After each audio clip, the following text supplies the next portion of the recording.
Estamos de volta, Conversas Cruzadas, hoje falando sobre uma novela, Caminhos dos Precatórios, né? Podíamos chamar assim a nossa novela. Estamos aqui discutindo com especialistas no assunto, temas que são complementares e ligados. A PEC, que tramita no Congresso, foi aprovada no Senado, que modifica, né, os critérios para pagamento dos precatórios, e o projeto de conciliação que acontece aqui no Rio Grande do Sul. Então eu passo a palavra no começo do bloco ao doutor César Chagas, por favor. Foi colocado aqui pelo presidente da Confederação que há caloteiros dos dois lados.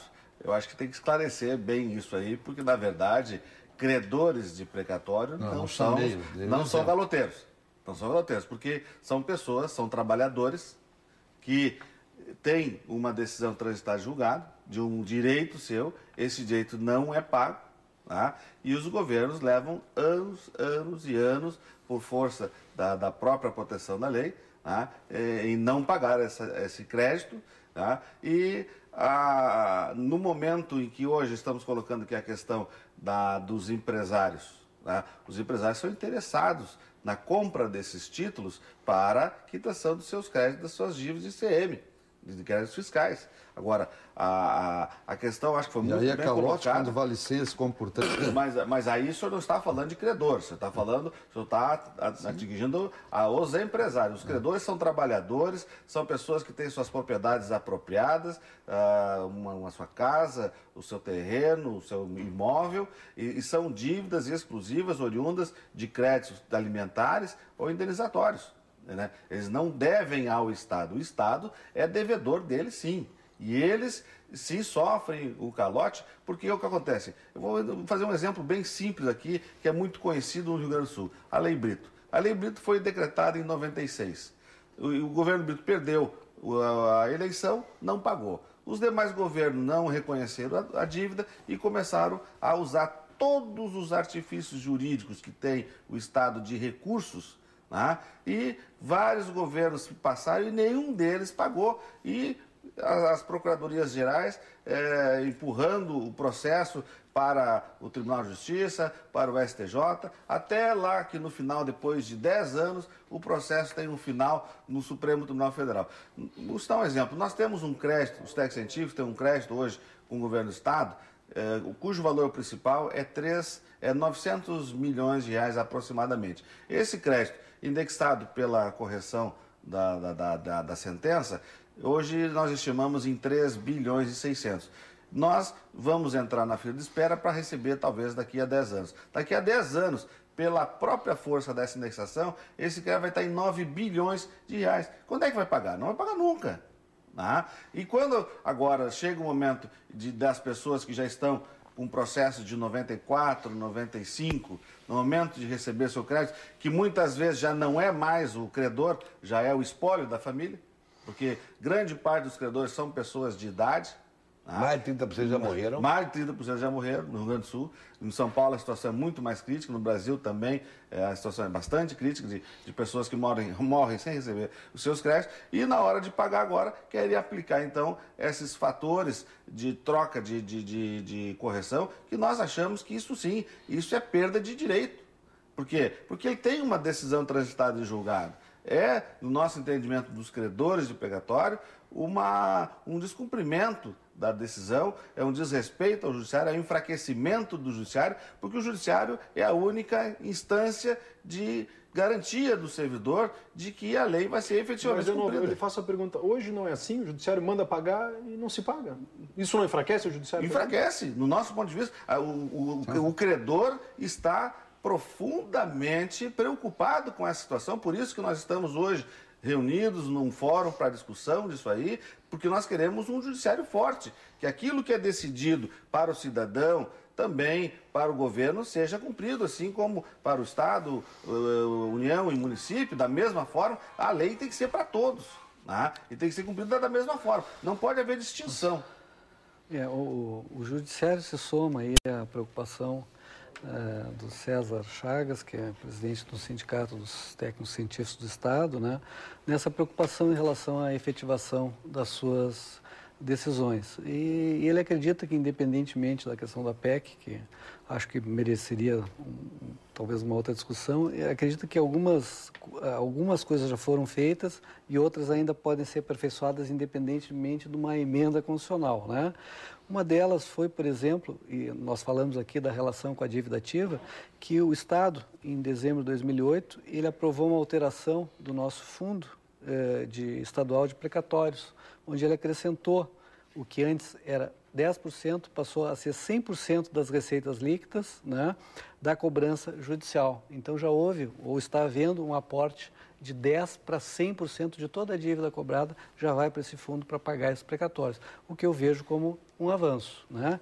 Além disso, e também eu acho que foi falado pelo Dr. Paulo aqui no início, a questão que a PEC estaria, e acho que aí haveria um mérito dela, a questão da responsabilização, né? O que hoje existe não é o problema do precatório, não é o problema do judiciário, é a falta do pagamento de responsabilidade do Poder Executivo, né, com a fiscalização do Poder Legislativo, que pode, muitas vezes, através das leis orçamentárias, e agora está se travando neste momento, este debate aqui no Estado, a Lei de Diretrizes Orçamentárias vai ser votada na Assembleia e a seguir, com base nela, a lei orçamentária, se pode começar a sinalizar, né, qual o valor do percentual deste orçamento que se quer botar para pagamento dos precatórios e isso fazer mais ou menos esses cálculos que se faz. Olha, se colocar todos os anos tal percentual em relação aos precatórios, daqui a 10 anos, 12 anos, talvez então se possa enfrentar exatamente esse problema. Além disso, uma outra coisa que é importante, porque nós estamos falando do passado, é que os novos precatórios, para que em relação aos novos precatórios haja um controle mais efetivo da administração, né, criando mecanismos, uma atividade preventiva. E isso passa, acho eu, justamente pelo fortalecimento do Estado, pela estrutura do próprio Estado, muitas vezes pela própria PGE, como está se verificando agora, um dos méritos do nossa Central de Conciliação, é que hoje a PGE está estruturada com técnicos contábeis que estão verificando os cálculos que foram apurados e está verificando que muitas vezes ali existem erros que vão, de certa forma, também reduzir, né? Na medida em que se aparelha, então, o Estado e esse trabalho tivesse feito lá na origem do precatório, talvez esta dívida não somasse tudo isso. Está se falando aqui pontualmente em dívidas impagáveis e algumas delas são indenizações fixadas ou corroboradas pelo Judiciário. O Judiciário pode ter se equivocado em algum momento? Exatamente.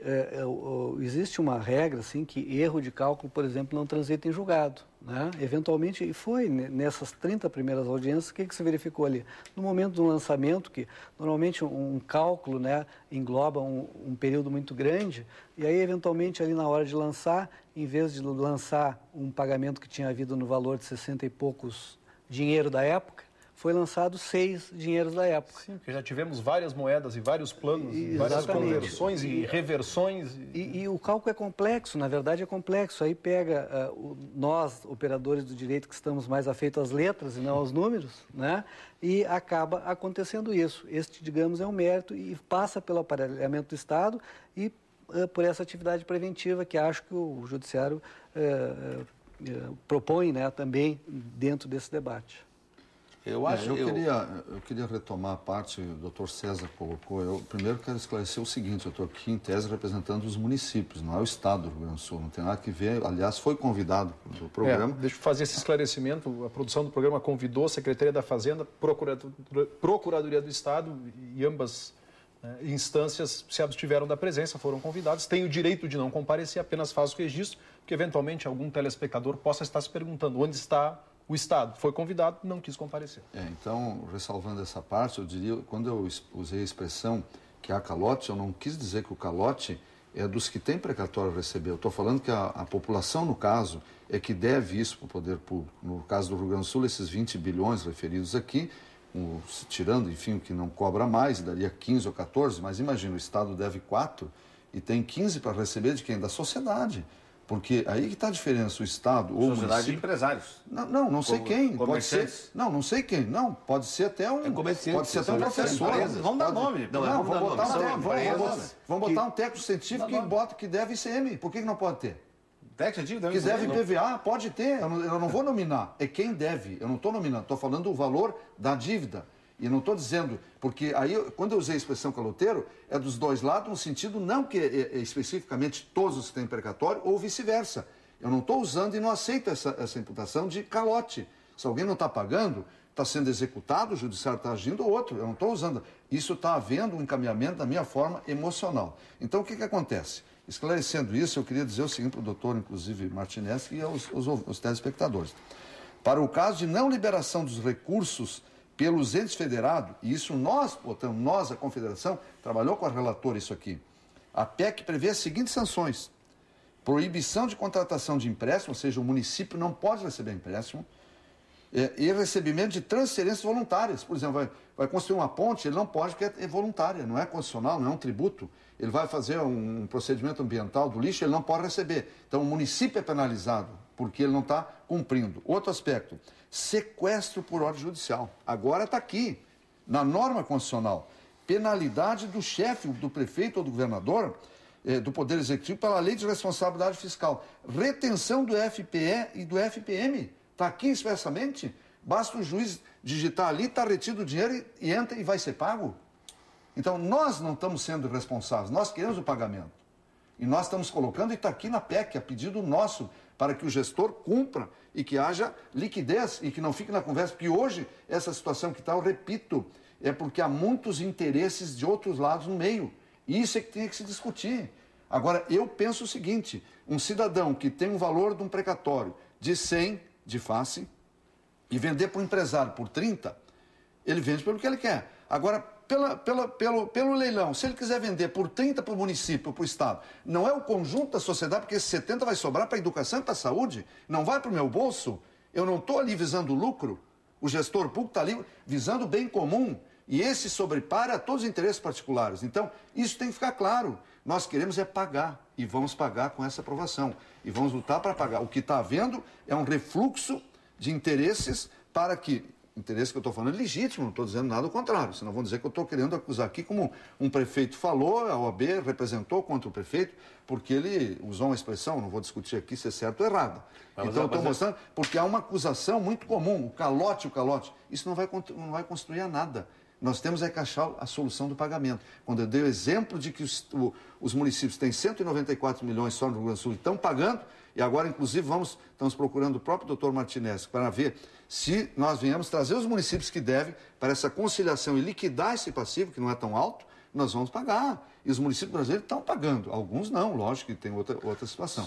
Então, aqui na emenda constitucional está essa previsão e isso vai ser com o pagamento efetivo. Não tem mais conversa, que aí cada juiz entende de uma forma, um órgão superior de outra, quer dizer, isso fica essa discussão. É interessante que na prática, isso que o Dr. Paulo traz, em Minas Gerais já ocorre no âmbito da Central de Conciliação, onde lá acordado, se houver descumprimento, automaticamente o juiz determina que a receita do Fundo de Participação do município, que vem do Estado, já é automaticamente usada para pagamento. E o senhor acha correto, só que agora está na norma constitucional. Esse sequestro, ele é automático, ele é compulsório? Na conta, ou ele lógico, tem que ser requerido está autorizado pelo juiz? por uma lei, o juiz, quando não entrou o dinheiro, porque o município, o gestor público, ele tem que ir lá e depositar. Não é uma transferência automática, o judiciário tem que agir. Não, primeiro o prefeito tem prazo para passar para as mãos do judiciário para pagar os precatórios. Se ele não fizer, o juiz aciona hoje. Hoje, nós estamos falando de coisas virtuais. Gente, nós estamos aqui entrando no mundo virtual. O mundo da honestidade, da política, dos pagamentos.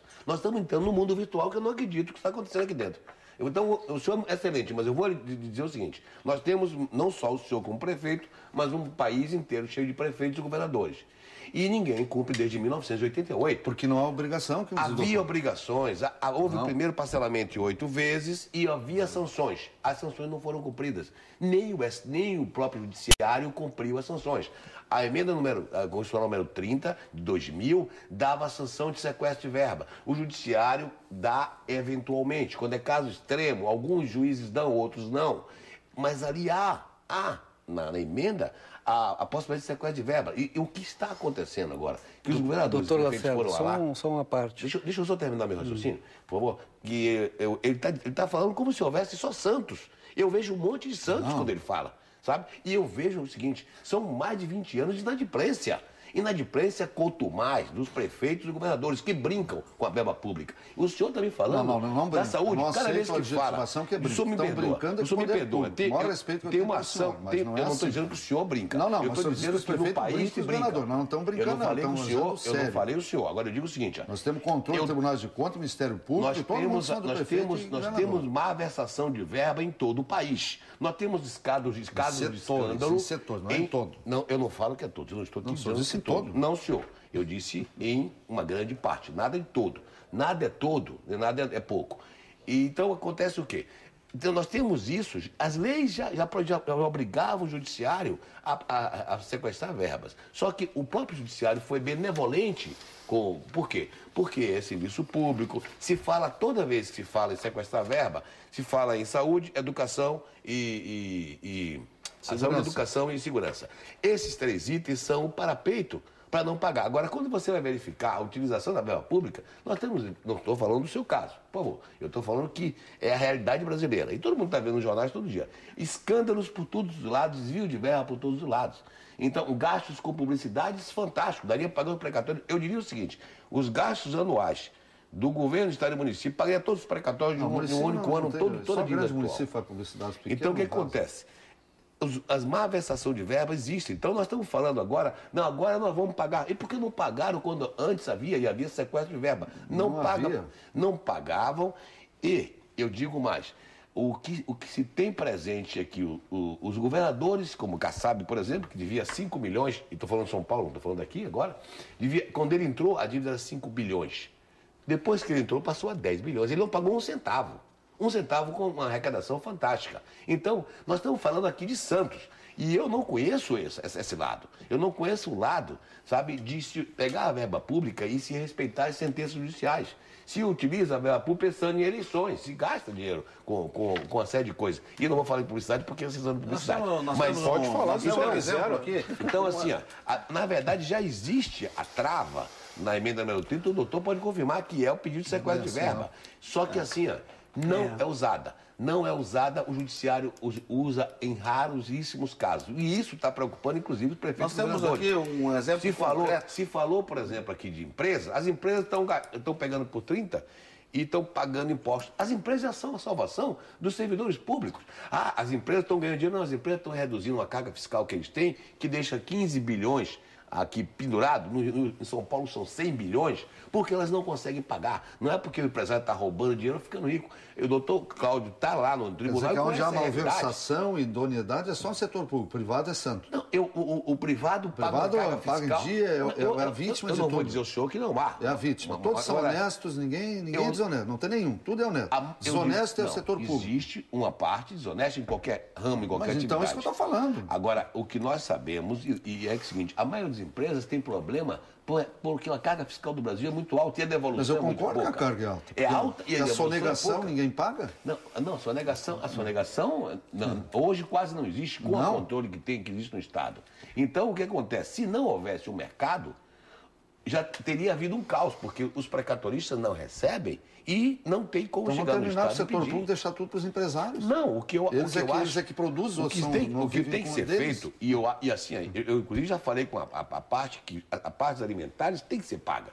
Elas têm que ser colocadas. E por isso que nós colocamos para o idoso e o outro a preferência. Isso. E quem é que está berrando são eles. Se eles forem esclarecidos, eles vão apoiar. Se eles tiverem conhecimento disso, eles vão apoiar a PEC. Só que o percentual... Eles vão receber. Mas o percentual... Aí que está. Esses vão receber. Mas o percentual... Não no leilão. Mas esse está aí, mas esse que fala que é o alimentício é baixo, ele chega acima de 50 mil reais. Mas o percentual que vai ser colocado só vai ser pago daqui a 100 anos. Isso vai eternizar a dívida. A dívida que existe hoje, com o percentual, nós temos... Eu acho que tem que ser colocado essas partes, sim. Mas tem que haver outros instrumentos. Isso é que eu disse que tem que haver um movimento em que se faça governabilidade sem...